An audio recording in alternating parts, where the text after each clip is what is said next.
ঔরঙ্গজেব যেভাবে উদ্দেশ্য প্রণোদিতভাবে সম্ভাজি মহারাজকে টার্গেট করেছিলেন, ঠিক একইভাবে বারবার বেছে বেছে বাংলাতে টার্গেট হচ্ছেন সাধু সন্তরা।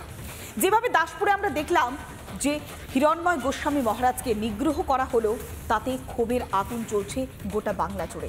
এই ঘটনার তীব্র নিন্দা করেছেন বেলডাঙ্গা ভারত সেবাশ্রম সংঘের প্রধান কার্তিক মহারাজ। শোনো।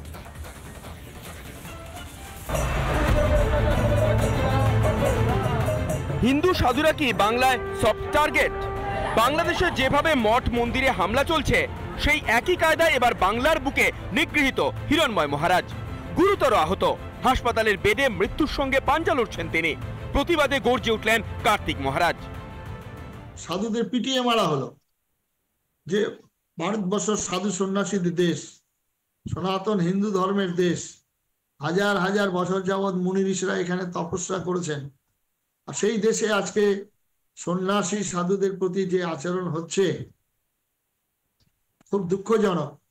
আমরা আগামী দিনে আমরা বৃহত্তর আন্দোলনের জন্য আমরা সাধু সমাজ ডাক দেব। কার্তিক মহারাজের এই বজ্রকণ্ঠ যেন আগুনের হলকা। বাংলার বুকে সাধুরা আজ নিশানা। ধর্মগুরুদের অস্তিত্ব রক্ষার লড়াই। বাংলাদেশে হিন্দুদের উপর নির্যাতনের ছবি ভাইরাল হয় প্রায়শই। মন্দির ধ্বংস, সাধুদের হত্যা, এবার সেই একই চিত্র বাংলার মাটিতে। পরিকল্পিতভাবে কি বাংলার সাধুদেরও নিশানা করা হচ্ছে? বাংলার সাধুরা কি তবে সফট টার্গেট? প্রশাসনের কাছে প্রশ্ন তুলছে সাধু সমাজ। বাংলার বুকে ধর্মগুরুদের নিগ্রহের বিরুদ্ধে রুদ্র রূপ ধরতেও প্রস্তুত সাধুরা।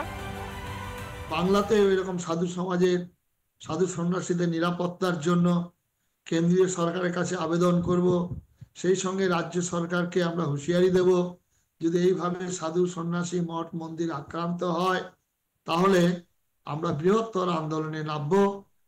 আমরা সেটা মিটিং করব আগামী কলকাতায়, কিছুদিনের মধ্যেই মিটিং করে সিদ্ধান্ত নেব।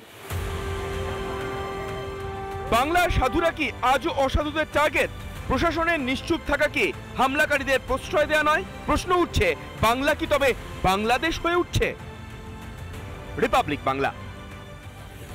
নানা ধরনের কন্টেন্ট দেখার জন্য লাইক করুন, শেয়ার করুন আমাদের ফেসবুক পেজ, সাবস্ক্রাইব করুন আমাদের ইউটিউব চ্যানেল। পাশাপাশি অন্যান্য ব্রেকিং নিউজের জন্য অবশ্যই চোখ রাখুন রিপাবলিক বাংলায়।